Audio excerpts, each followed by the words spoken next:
So let's start at the beginning, Todd. So who is Xyratex and who do you help?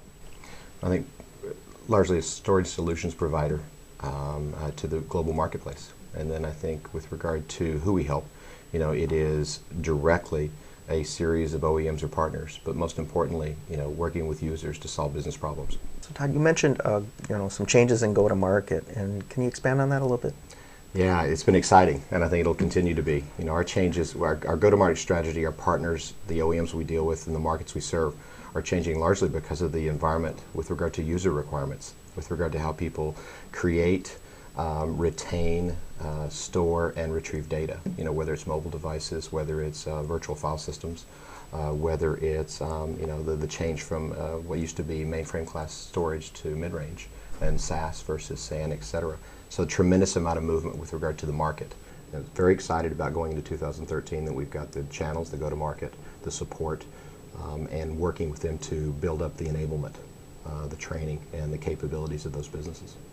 I wanted to ask you about that. Because both Dell and HP certainly had storage offerings for HPC already. What do you think attracted them to Xyratex as a partner? It all starts with intellectual property. It all starts with innovation. That's really where the basis to our discussions are. But where we have, I think, a benefited position in both ClusterStor as well as where we are in our storage business, and hopefully as we advance into the cloud offerings that we're going to bring to bear later in the year, is that being first to market with unique technology that helps them advance their systems or their capabilities with their customers. So having the technological capability, building the trust that we can do it, and as important, having the ability to demonstrate that we can help them get to market quicker, have higher ASPs, have a better leverage in the markets they serve. So that's one of the technological components. I think secondly, it goes back to the relationship once you get that agreement, is bringing those products to their market, working through their processes and their general availability and their systems, their manufacturing and operational models, having the capabilities to work with them as a partnership. And 1 + 1 = 3 in that scenario. I'm just curious, does the addition of the professional services offering that you guys are bringing to the market, does that help with what you just described? In markets, yeah, and with certain partnerships, especially with new initiatives, many of the customers are looking at how do they deploy, how do they grow their business as fast as possible, how do they hire the resources, train the resources necessary to be successful. And a professional services offering is very, very important to the end-use customer and deploying new solutions, especially when they're first to market. So I do believe that's an opportunity for Xyratex. But you also have to couple that with the change of what you would have called almost your only traditional OEM market to now having partnerships and reseller agreements in place where we're almost expected to bring that level of value to the relationship. And they encourage you to do that because it helps them be successful with the overall solution. Okay, so Todd, what are the primary routes to market for Xyratex and how have they changed?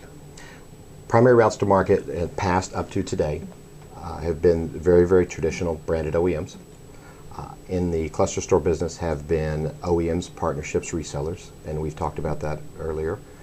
But going forward, probably some really, really unique changes in the market space that I think will have an effect on the go-to-market.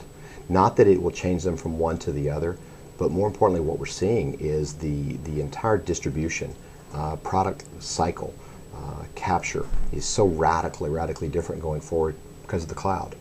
And when I say that, it's really directed towards what the providers in the business have traditionally thought would have been a customer and or didn't even exist as a customer, i.e. the big six, i.e. the new data centers being built out as service providers, feel, look, and act a lot more like an OEM customer than we've ever seen in the past. So that buying cycle, that pattern, that disruption in the supply chain is creating actually an incremental opportunity for the company. And so we do see service providers as an opportunity. We do see some of the mega data center players, the big six, as being an alternative route to market for our products. Early in the stages, but there are signs that those are a tremendous opportunity for the company.